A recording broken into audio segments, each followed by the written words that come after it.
Allô, allô? Vous m'entendez? Ah, d'accord.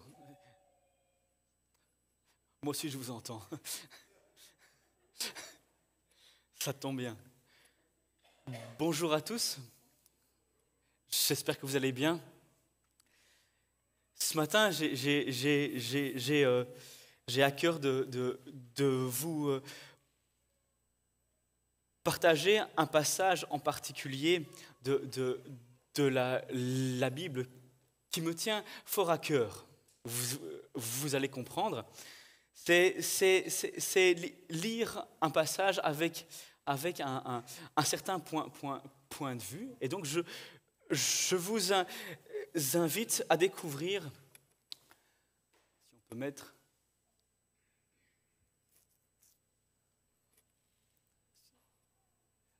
le tout premier, voilà, l'armure du chrétien.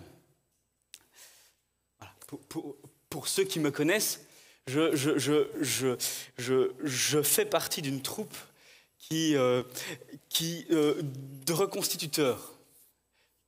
C'est quoi? C'est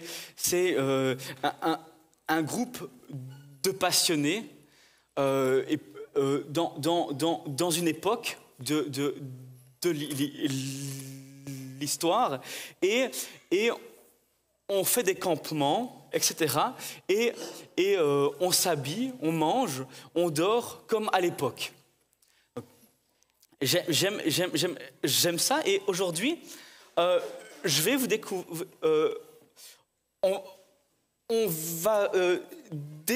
On va découvrir l'armure du chrétien, mais avec un certain regard. Donc, on va lire dans Éphésiens 6 au verset 10 à 12.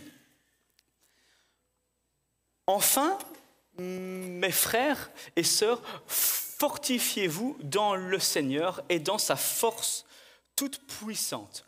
Revêtez-vous de toutes les armes de Dieu afin de pouvoir tenir ferme dans les manœuvres ou les ruses, on peut aussi le traduire par ruse, du diable. En effet, ce n'est pas contre l'homme que nous avons à lutter, mais contre les puissances, contre les autorités, contre les souverains de ce monde, de ténèbres, contre les esprits du mal dans les lieux célestes. Alors, mon premier point, c'est pourquoi est-ce qu'il faudrait s'armer? Pourquoi est-ce que nous, en tant que chrétiens, on doit s'armer? On doit porter un équipement. Pourquoi est-ce qu'on doit faire ça? Après tout, nous ne sommes pas en Ukraine, n'est-ce pas?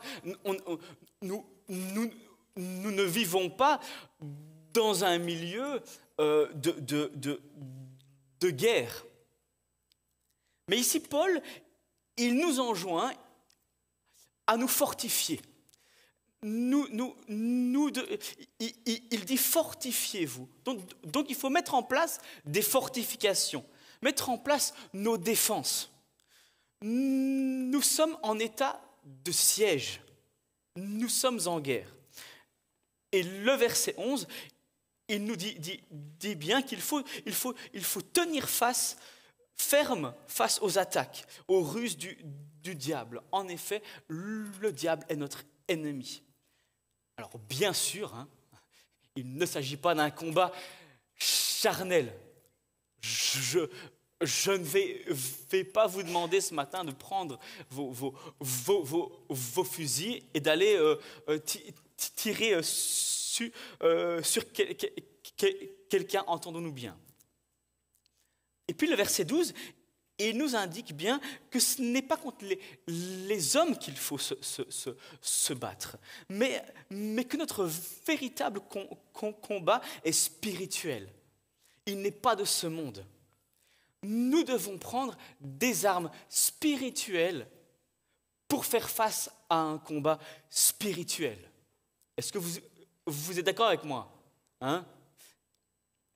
Nous devons nous battre contre les puissances, contre les autorités et les souverains de ce monde de ténèbres, contre les esprits du mal. Il y a en effet une guerre invisible, dont les enjeux, ils sont invisibles, mais ils peuvent aussi devenir visibles. On va le voir ensemble. Et quels sont ces enjeux? Au combat, notre vie est un territoire, est un bien précieux. Okay? C'est tout ce que l'on possède. Si on cède un territoire, eh bien, on perd tout. Hein? Autant abandonner. L'ennemi, il prendra le terrain et il s'y installera. Il faut arriver nous-mêmes à se défendre. Alors, est-ce que l'ennemi ce matin a un pied à terre, a une partie, a un territoire dans ta propre vie? Il ne faut pas se leurrer. Satan, il désire semer le doute, la division, la jalousie, l'envie, l'orgueil, et j'en passe, partout où il peut. Il est impératif que nous soyons des chrétiens avertis et alertes. Il n'est pas question d'être endormis. Sans quoi, eh bien, nous courons à notre perte et au final, l'ennemi, il va gagner. La semence du semeur, elle sera tombée dans une mauvaise terre. Elle ne va pas porter du fruit.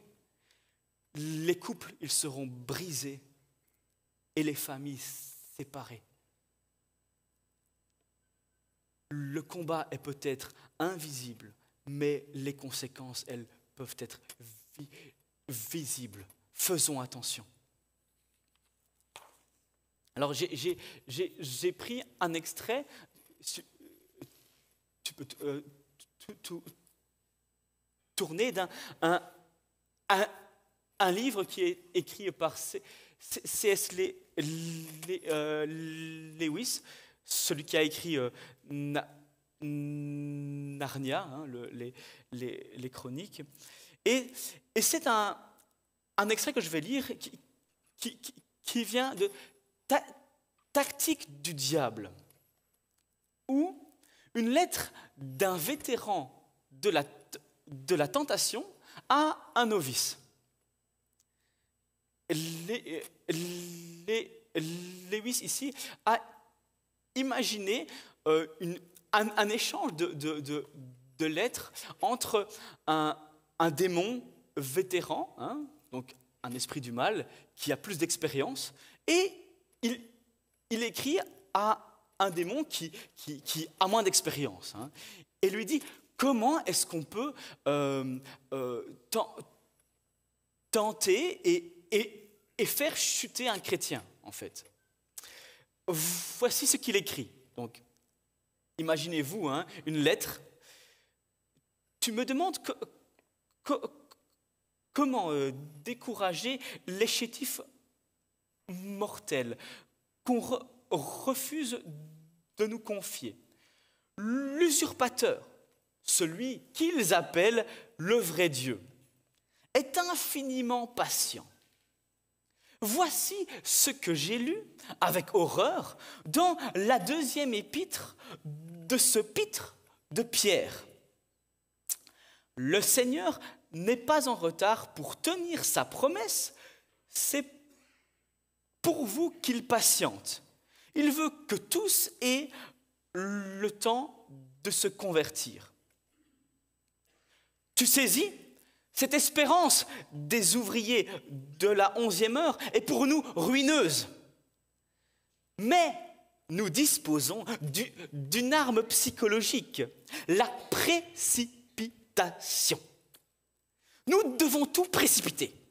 Les décisions, les réactions, les émotions, les rendez-vous, les vacances, le travail. Voici le mot d'ordre, ou plutôt de désordre. Tout de suite. Convainc-les que le temps est trop précieux pour faire de la prière une priorité. Suggère-leur qu'ils pourront toujours caser Dieu, caser le spirituel dans les petites pauses entre ça et ça, dans un agenda profane, donc qui est bien organisé. Qu'ils opposent le temps pour Dieu et le temps pour eux.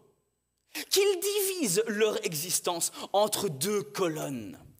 La colonne Dieu finira par disparaître. Tout à fait.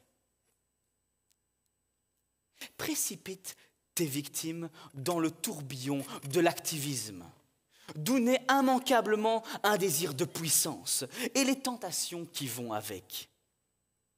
Une fois qu'ils seront happés par les désirs mauvais, susurre-leur qu'il est trop tard pour faire marche arrière.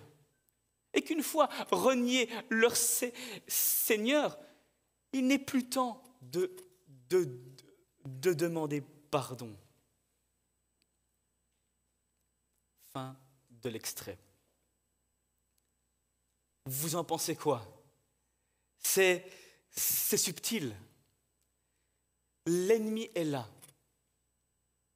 L'ennemi a intérêt à vous atteindre. L'ennemi a intérêt à vous susurrer des pensées. Il y a un véritable combat qui est en jeu. Et je vais même aller plus loin. Si un chrétien, il n'est pas en combat, s'il n'est pas tenté, est-ce qu'il dérange l'ennemi? Je vais le répéter. Si un chrétien, il n'est pas en combat, s'il n'est pas tenté, est-ce qu'il dérange l'ennemi? Est-ce qu'il est une véritable menace pour lui? C'est que l'ennemi a réussi à faire de ce chrétien ce que moi j'ai appelé un militaire de carrière.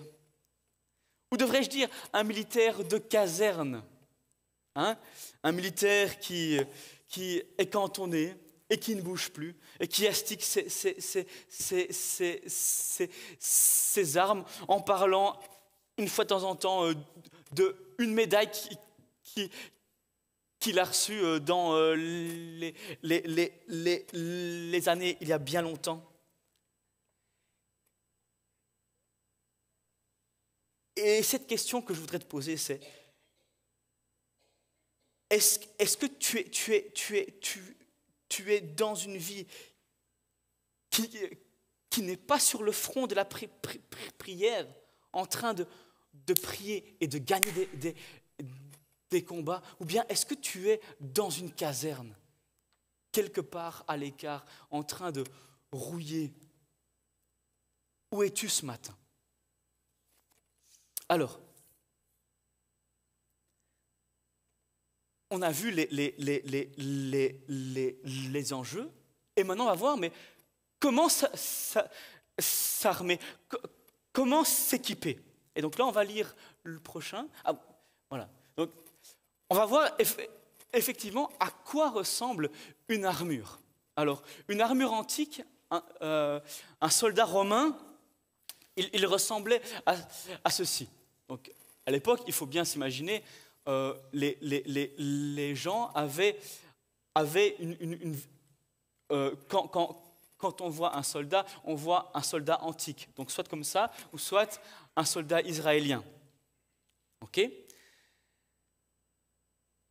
Alors, on va lire ensemble et je vous propose de découvrir cette armure. Vas-y.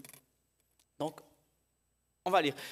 C'est pourquoi, Prenez toutes les armes de Dieu afin de pouvoir résister dans le jour mauvais et tenir ferme après avoir tout surmonté. Tenez donc ferme, ayez autour de votre taille la vérité en guise de ceinture.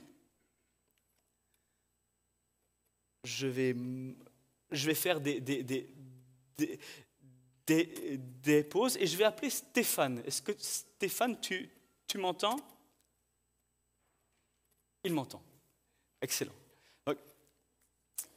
Donc, ce matin, j'ai pris un peu d'équipement. Okay.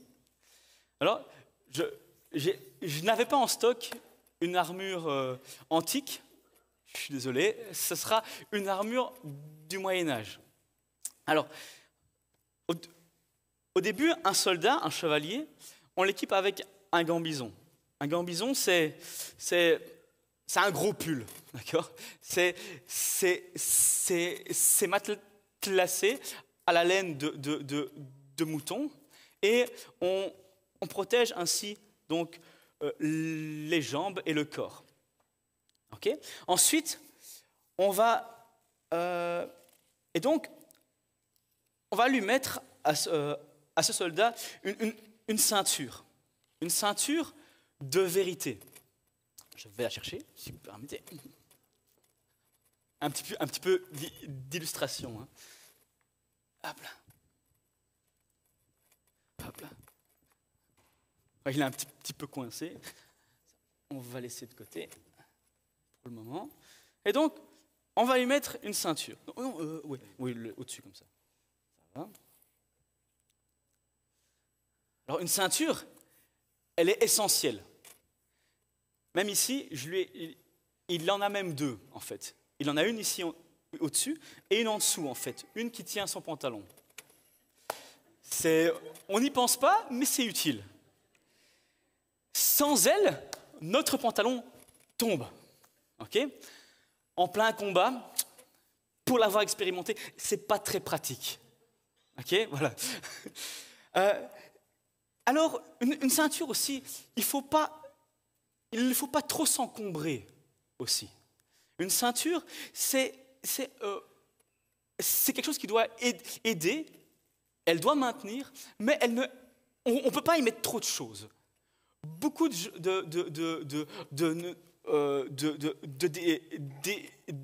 débutants, ils disent « Oui, moi je vais mettre une hache là, je vais mettre un couteau là, je vais mettre une gourde là, je vais mettre ça. » Mais en fait, en plein combat, c'est plus handicapant qu'autre chose.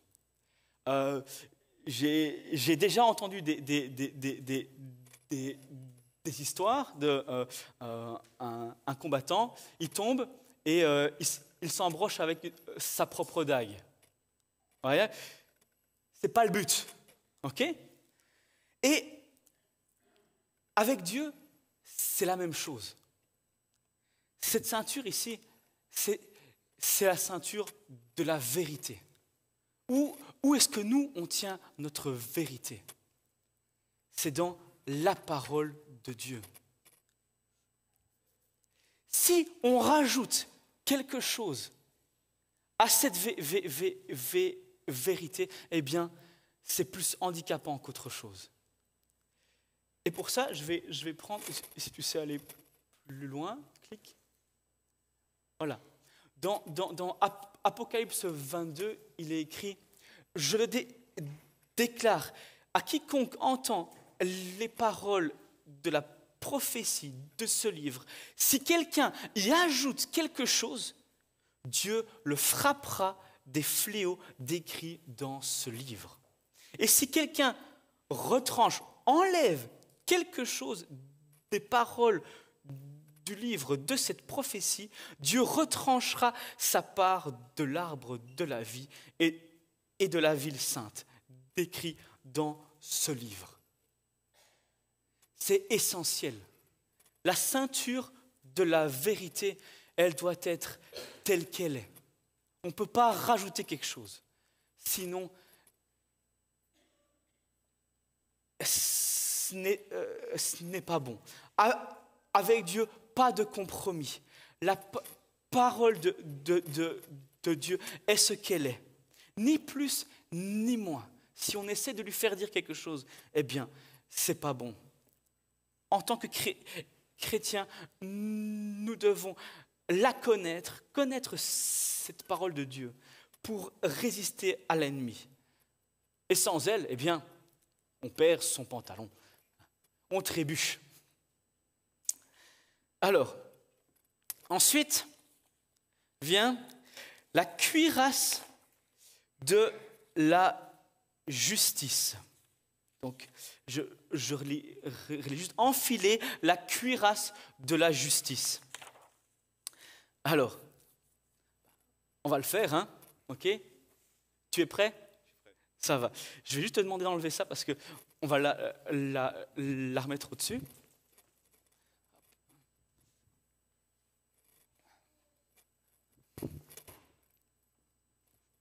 Hop.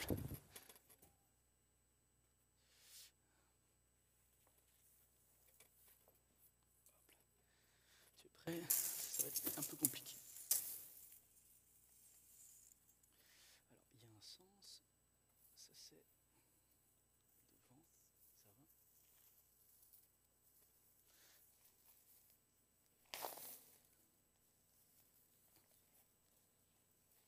Ça va?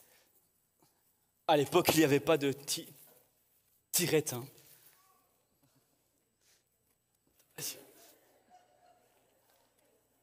Il fallait 2 ou 3. Hein.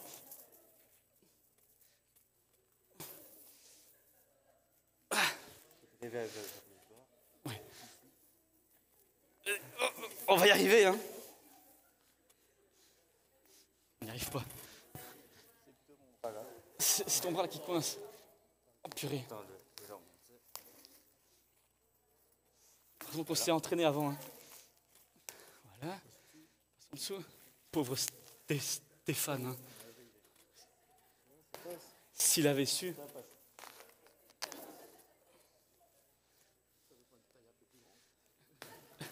Non, c'est... Bah, il a ma taille. Hein. On y est presque. Hein. Les ennemis, vous attendez, hein, d'accord? On n'est pas encore prêts. Hein. Non, ça va pas. J'ai un peu grossi. Mais non. Au Condado, ça passait. Hein. Tu crois, ouais? Bon.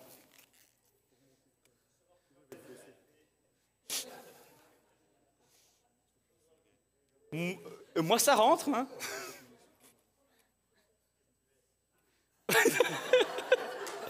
Heureusement qu'on a un écuyer. Hein.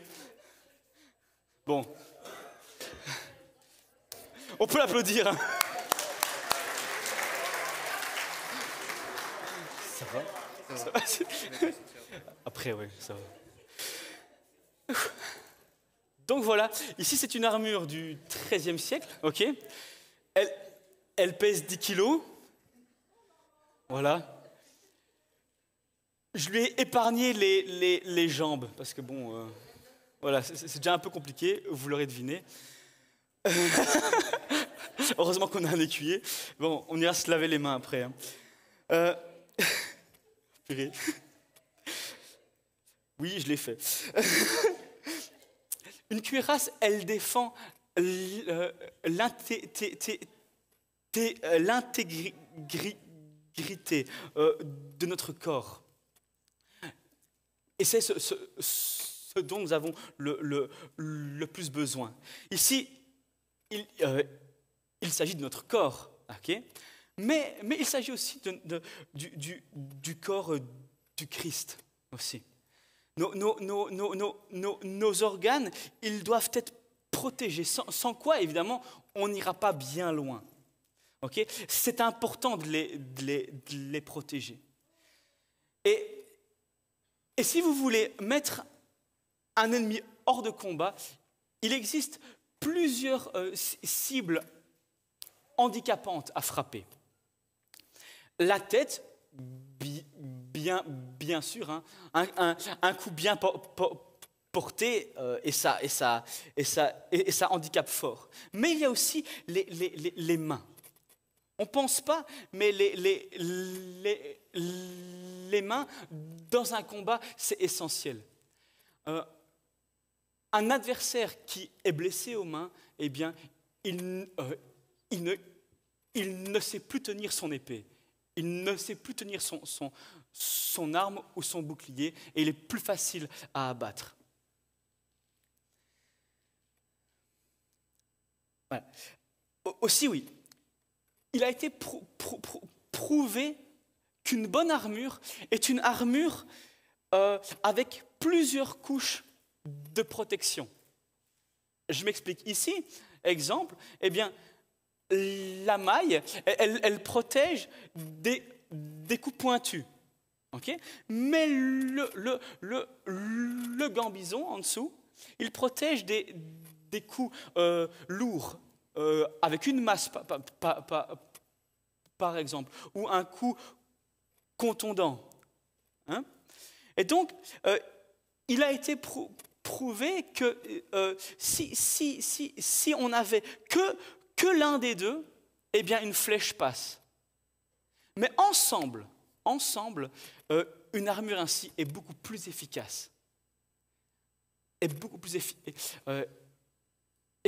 efficace. Ainsi, il est plus avantageux d'avoir deux couches avec deux matériaux différents plutôt qu'une grosse couche avec un seul matériau. Et c'est même valable aujourd'hui pour les tanks. Dans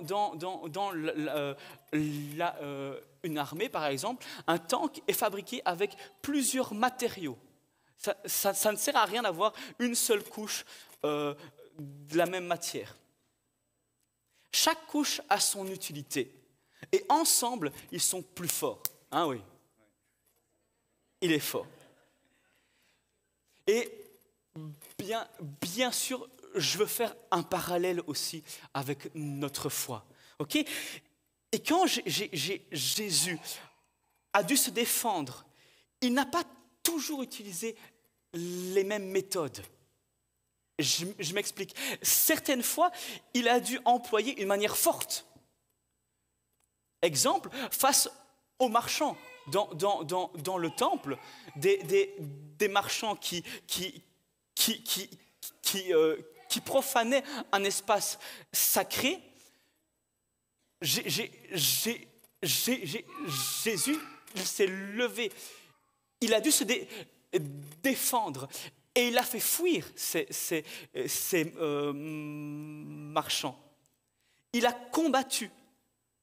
Et parfois, nous devons aussi nous lever pour la justice de Dieu.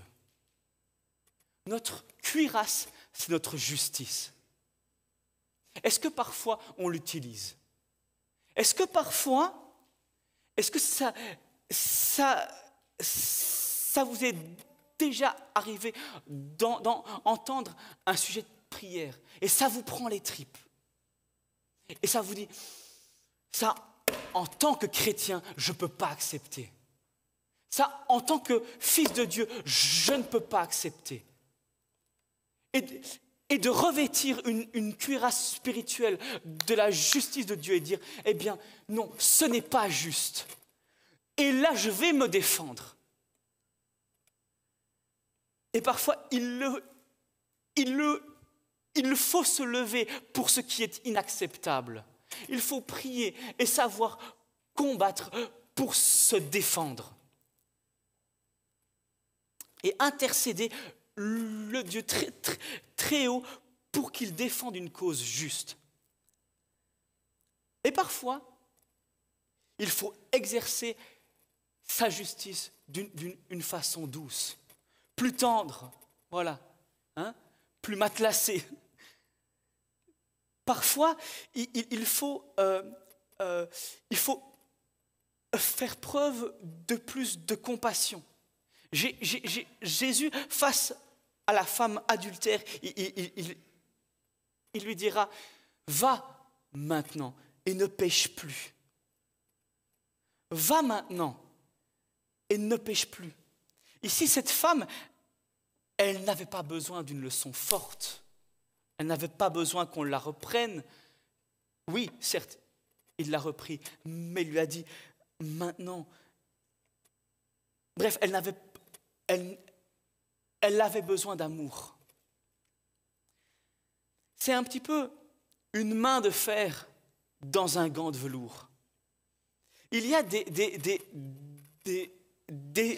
situations où nous devons faire preuve de force, arrêter avec une justice ferme, et d'autres fois où nous devons faire preuve de compassion, être dur face à l'ennemi, mais compatissant face aux pécheurs. Et j'aime à me rappeler ça, Dieu a horreur du péché, mais il aime le pécheur comme un fou. Ne l'oublions pas dans nos combats. Ne l'oublions pas que c'est contre un ennemi invisible que nous avons à nous battre et pas contre quelqu'un de charnel. Alors, on tourne je crois qu'on tourne, oui. Non, avant. Oui, non, ok, voilà.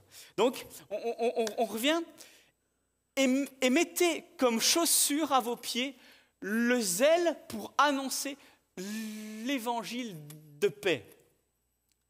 Aujourd'hui, comme je l'ai dit, je n'allais pas te faire mettre 10 kilos de plus de jambes. Ok, je me suis dit, on aura déjà assez de mal avec ça, et je pense que c'est vrai. Et donc, on imagine qu'il a des chaussures du zèle pour annoncer l'évangile de paix. Il nous faut, et mes frères et sœurs, aimer aller vers les gens. Et je le prêche à moi aussi. Il faut, Olivier, aimer aller vers les gens. Même ceux qui... 3 petits points. C'est quelque chose qui est difficile dans notre culture égocentrique, égoïste, mais c'est une nécessité. Très souvent, je réfléchis à comment est-ce qu'on peut apporter l'évangile à des gens qui eux, ils connaissent en gros la Bible et ses histoires. Comment arriver à leur faire comprendre une différence entre ce qui est ces histoires, ce qu'on dit de Dieu et ce qui est Dieu en réalité. Mais c'est justement ça. Beaucoup de gens croient connaître Dieu sur ce qu'on dit de lui, sur les histoires qu'on raconte sur lui. Mais ô combien il est important mais ô combien Dieu est plus que des histoires. Dieu est plus que des choses qui sont passées il y a 2000, 3000 ans, 4000 ans. Dieu est réel. Il est plus que des lettres et des phrases qui sont écrites sur un papier. Dieu est quelque chose qui se découvre.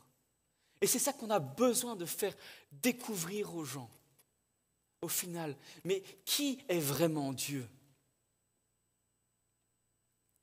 Les gens ont besoin de relations aujourd'hui, encore plus qu'hier. Ils ont besoin d'apprendre à connaître qu'il y a un Dieu qui veut les connaître et qu'il n'est pas réservé à des anciens ou bien hier ou bien à des élus, à quelques-uns qui ont vraiment accès à Dieu. Non. Et cette vérité-là, le monde ne le connaît pas. Les gens ont besoin d'une espérance, une réelle espérance. je discutais avec un collègue et on venait à cette conclusion. Est-ce qu'il y a encore de l'espoir dans un monde où, en pleine pandémie mondiale, certains arrivent encore à se faire tellement d'argent, quoi. Certains arrivent à se faire de l'argent alors que d'autres, ils sont en train de mourir par milliers, quoi. Je me disais, mais où est-ce qu'on en est dans le monde, quoi? Où est-ce qu'on en est arrivé, quoi? C'est incroyable. Mais où est l'espérance? En quoi est-ce qu'on peut encore espérer? En quoi est-ce que le monde va espérer demain? En l'homme? Excusez-moi, mais je trouve ça drôle, quoi. Les gens ont besoin d'espérance. Ils ont besoin d'espérer en quelque chose d'autre. Et pour ça, il n'y a vraiment que Dieu qui peut apporter une paix, un évangile de paix, un évangile qui transforme les vies et qui laisse personne indifférent.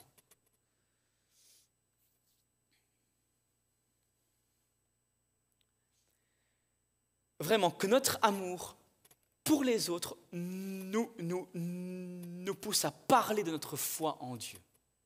Vraiment, on ait des chaussures agiles, qu'on ait des chaussures légères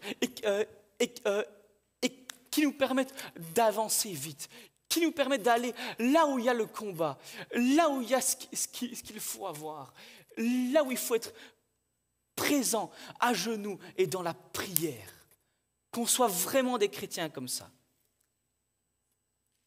Alors, le suivant, là on peut tourner, c'est le bouclier de la foi. Alors évidemment, j'en ai apporté un aussi.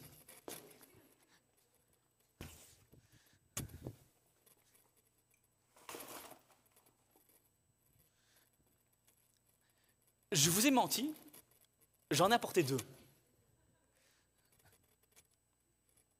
Un bouclier.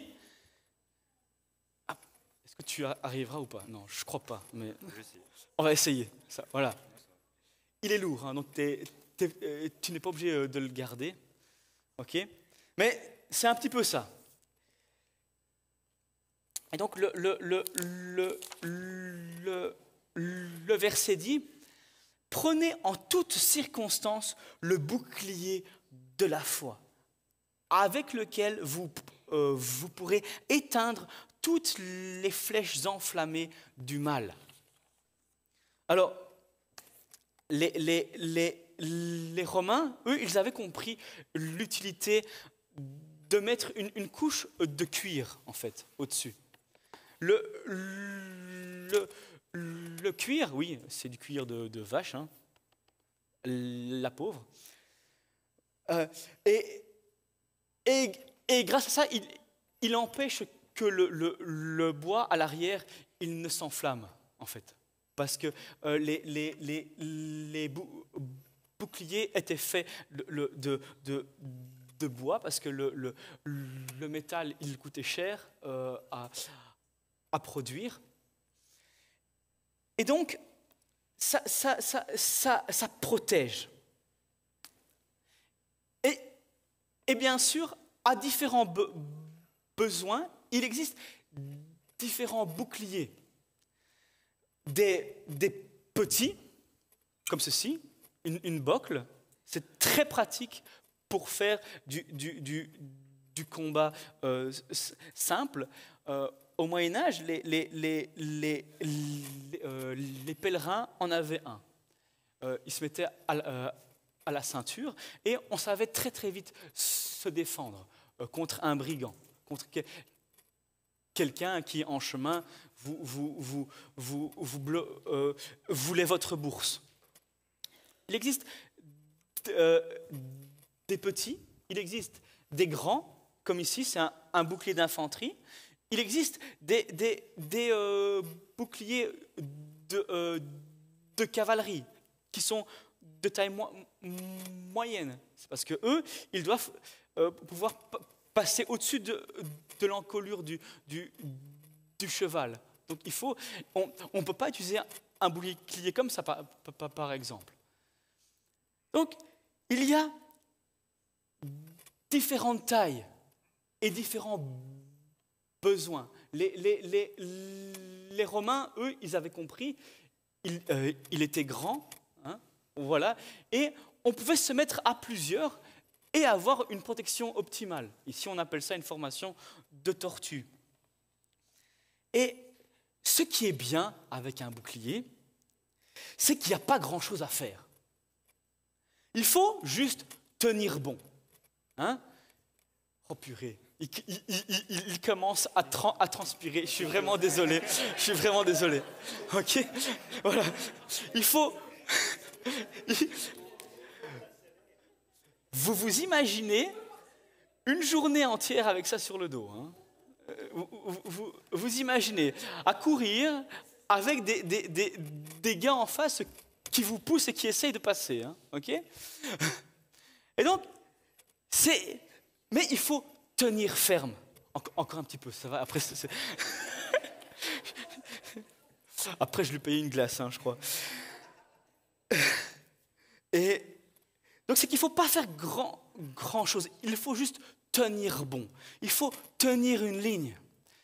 Avec d'autres, à côté, on est juste imbattable. Donc, comme cette rangée, on est imbattable. À plusieurs, on ne sait pas passer. Et c'est vraiment l'union ici fait la force. Et pourquoi le bouclier c'est le bouclier de la foi. Et le mot foi, il vient du mot fidèle. Il faut être fidèle, il faut rester fidèle en Dieu. Il ne faut pas commencer à danser, à gesticuler. Il faut juste garder et rester ancré, tenir bon. Et j'aime ce verset dans Exode. L'Éternel combattra pour vous et vous gardez le silence. Il y a des fois où il faut juste utiliser votre foi. Elle tient ferme, elle tient bon et tenir. Et rien ne passe. C'est parfois... Voilà. Et parfois, quand nous sommes attaqués ou tentés, ça, évidemment, ça arrive et ça va arriver. Mais tout ce qu'on a à faire, c'est utiliser notre foi comme un bouclier. Et votre foi, il peut être grand. Votre foi, il peut être aussi petit que cette boucle.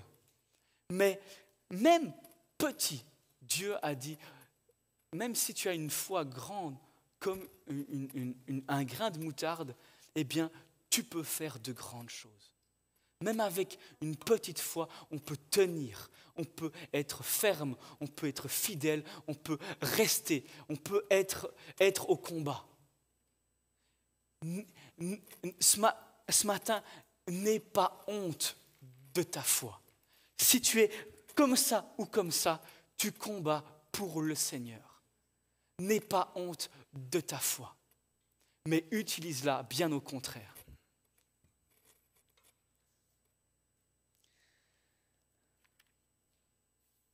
Et Dieu, évidemment, il t'équipe.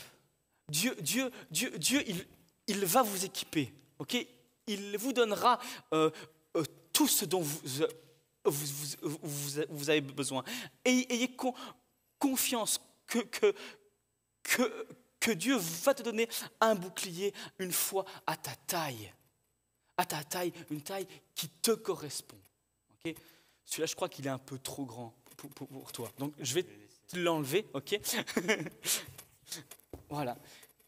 Et on va attaquer le casque du salut. Évidemment.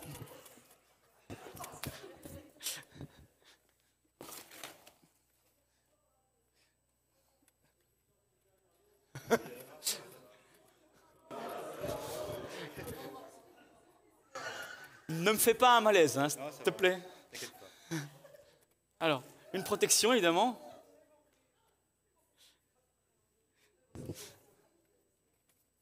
Voilà. Oui, je pense. Ah oui, oui, merci. Oh, oui. Oh non, non, non, non. Ah, comme ça, voilà. Voilà. Est-ce qu'il n'est pas beau, le soldat du Seigneur? Mais là, je crois qu'on passera plus. Hein. Il est solide. Alors, faites bon accueil au casque du salut. Pourquoi faire bon accueil à un casque? Mais tout simplement parce que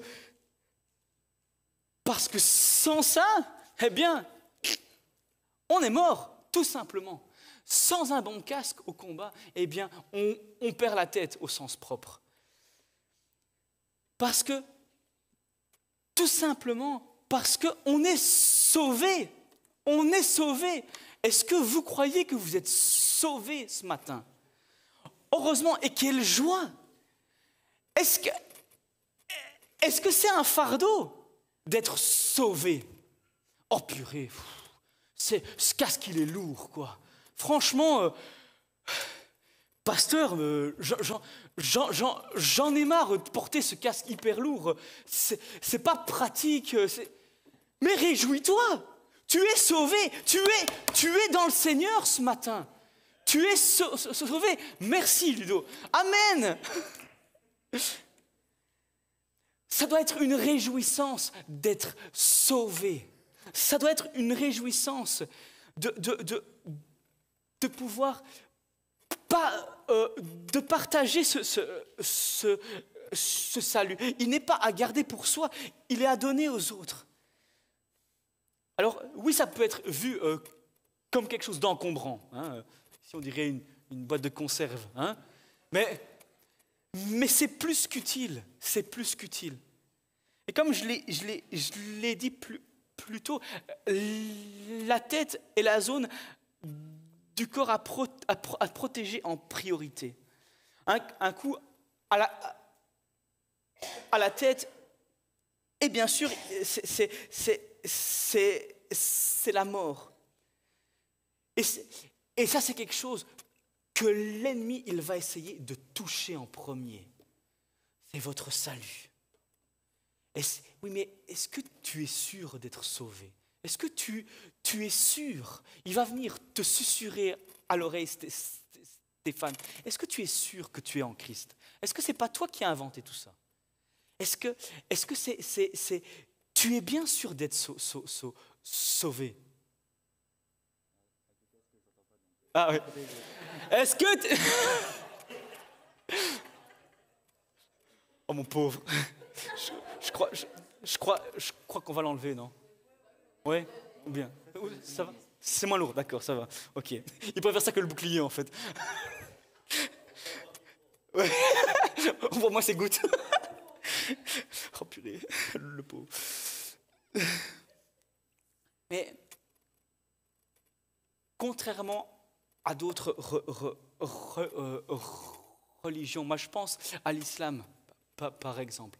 Un musulman, il ne sera jamais certain d'être sauvé. Jusqu'à sa mort, il ne peut pas être certain d'aller au paradis. Mais nous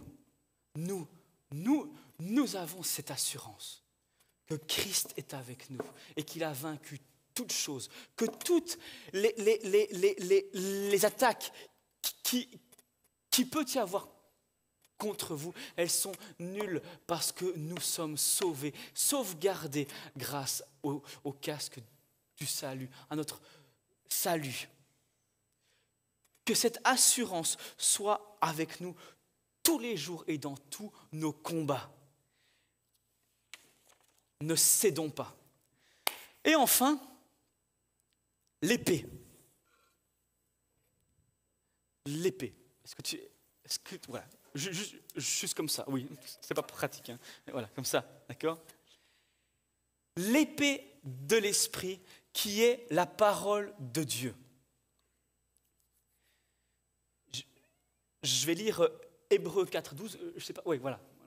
Donc, Hébreux 4.12. Car la parole de Dieu est vivante et efficace, plus tranchante qu'une épée, une épée à deux tranchants, pénétrante jusqu'à partager l'âme et l'esprit, jointure et moelle. Elle juge les sentiments et les pensées du cœur. Amen. Amen, yes. C'est dans tout ce que j'ai présenté, l'épée, c'est la seule arme offensive. C'est la seule arme qui permet d'attaquer. Même si je me suis déjà pris des coups de bouclier, mais c'est celle que nous devons utiliser pour mener notre combat. Alors, ne soyons pas fous de combattre avec nos propres forces, avec nos propres moyens. Ça ne marchera pas. Il nous faut absolument l'épée de l'Esprit de Dieu. Sans lui, sans une arme offensive, est-ce qu'on peut appeler Stéphane un soldat? Non, d'accord? Sans arme offensive, il serait juste une boîte de conserve. Hein? Tu m'excuses. Mais avec une épée en main, il devient un danger. Il devient menaçant pour l'ennemi. Voilà. Donc, sans l'esprit de Dieu en nous, nous ne sommes pas un danger pour l'ennemi. Comprenez-moi bien. On ferait bien de la boxe, mais sur un champ de bataille, ce n'est pas idéal. Okay? Et pratiquement, c'est quoi alors cette épée? L'épée est chaque fois que Dieu agit au travers de toi, au travers de nous. L'épée de l'esprit, que ce soit dans la louange, la prière, avec une parole prophétique, tu utilises cette épée. À chaque fois que Dieu t'utilise pleinement, tu utilises cette épée. Et ma question, c'est, est-ce que tu as ton épée? Est-ce que tu as une arme offensive? Est-ce que tu es utilisé par Dieu? Est-ce que ton tranchant, est-ce qu'il est coupant ou est-ce qu'il est émoussé? Ici, bien sûr, elle est émoussée. Mais est-ce que quand tu parles et que tu utilises un don spirituel, à chaque fois que tu interviens ou que est-ce que tu pries, est-ce que tu intercèdes, est-ce que tu utilises ce que Dieu t'a donné comme arme? Est-ce que tu l'utilises? Il faut savoir que utiliser une épée, c'est l'équipement qui demande aussi le plus d'entraînement. J'en sais quelque chose. Pour bien combattre, il faut savoir l'utiliser pour parer, pour attaquer, en escrime, on dit dans un combat, un duel, un bon escrimeur, il va gagner un temps sur son adversaire. C'est quoi par exemple? Si tu permets. Voilà, merci. C'est exemple, on va peut-être pas perdre un temps à parer, mais on va anticiper et faire une feinte, en fait. C'est ça, en fait. C'est gagner du temps aussi dans un duel. On parle de voler du temps à son adversaire. Ne pas le laisser arriver et anticiper ce qu'il va faire. Arriver à faire un mouvement défensif avec un simple pivot, il permet de passer en position offensive, en fait. Bref, c'est très technique,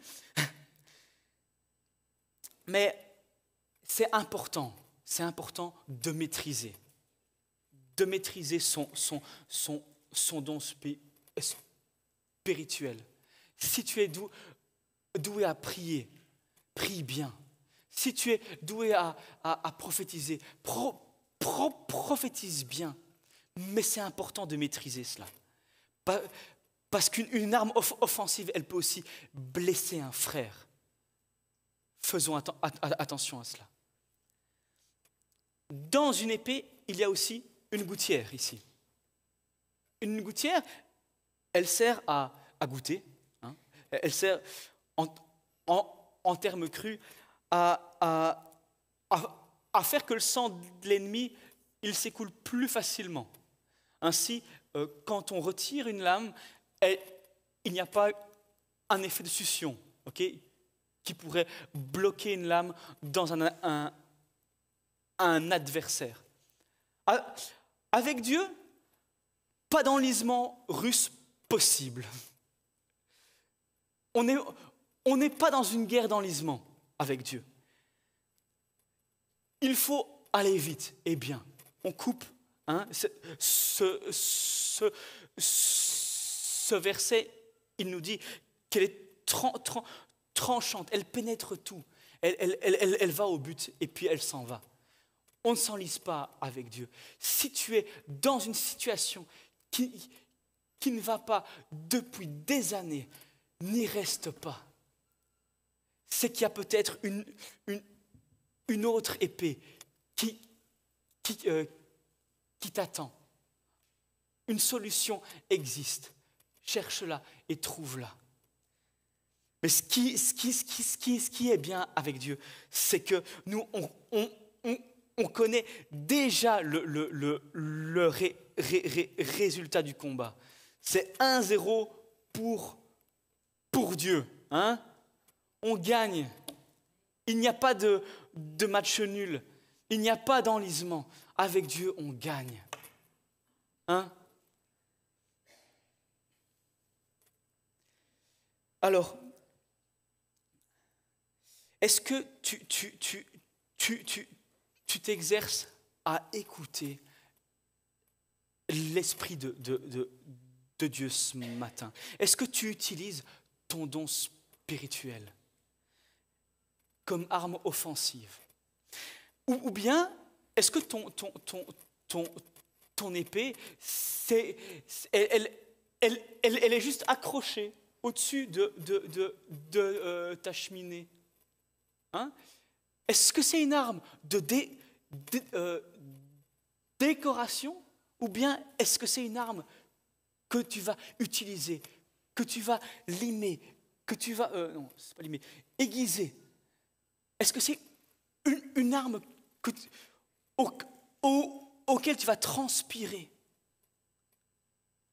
ou est-ce que c'est juste une décoration? Est-ce que ton don spirituel ce matin, tu l'as juste rangé quelque part, ou bien est-ce que tu l'utilises ce matin? Alors, mon espoir pour conclure cette prédication, c'est que tu te poses cette question. Quel soldat es-tu ce matin? Es-tu un soldat armé, équipé, prêt au combat? Est-ce que tu es ou bien un soldat en caserne? quelque part, qui est loin du front. Oh, moi, ça ne m'intéresse pas d'aller voir ces gens-là qui m'insultent, etc., etc. Est-ce que ce matin, il te manque un équipement? Est-ce que ce matin, tu te dis, ah non, j'ai peut-être pas les chaussures, j'ai peut-être pas une bonne ceinture, j'ai peut-être pas cette arme que Dieu nous appelle à brandir. Sache que si tu manques un équipement, Dieu peut t'équiper si tu le lui demandes. Dieu a dit, est-ce qu'à vos enfants, vous donnez un scorpion s'ils vous demandent un œuf? Est-ce que vous donnez des pierres s'ils vous demandent un pain? Non. Non. Non. Dieu va vous équiper si vous le demandez, mes frères et sœurs. Dieu va vous donner.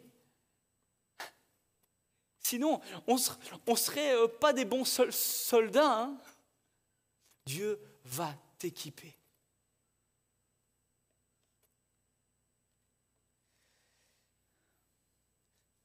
Es-tu au front? Voilà. Ou es-tu dans une caserne loin? Est-ce que pour toi, un culte une fois par semaine, ça te suffit? Avoir une bonne louange et ça te suffit? Est-ce que vous croyez qu'en Ukraine, ils ont le loisir de ne combattre que le dimanche? Allez un peu leur demander. C'est jour et nuit que les bombes elles tombent. C'est jour et nuit qu'on doit être prêt, qu'on doit être fortifié, qu'on doit être équipé. On n'a pas le choix. Satan, il faut se rendre à l'évidence, il est en train de gagner sur plusieurs fronts. En politique, en taux de divorce, à plein de choses. Mais notre devoir à nous, c'est de combattre, c'est de s'équiper. Et surtout, gardons espoir. Notre espérance, c'est que nous avons déjà gagné. Et ça, c'est notre espérance. Et nous gagnerons cette guerre. Est-ce que vous le croyez? Dieu est plus grand que ce que vous êtes en train d'affronter aujourd'hui. Peut-être que tu n'as pas le bon équipement, mais prends courage et prends-le. Demande-le au Seigneur. Merci pour votre attention. Je vais te libérer. Okay.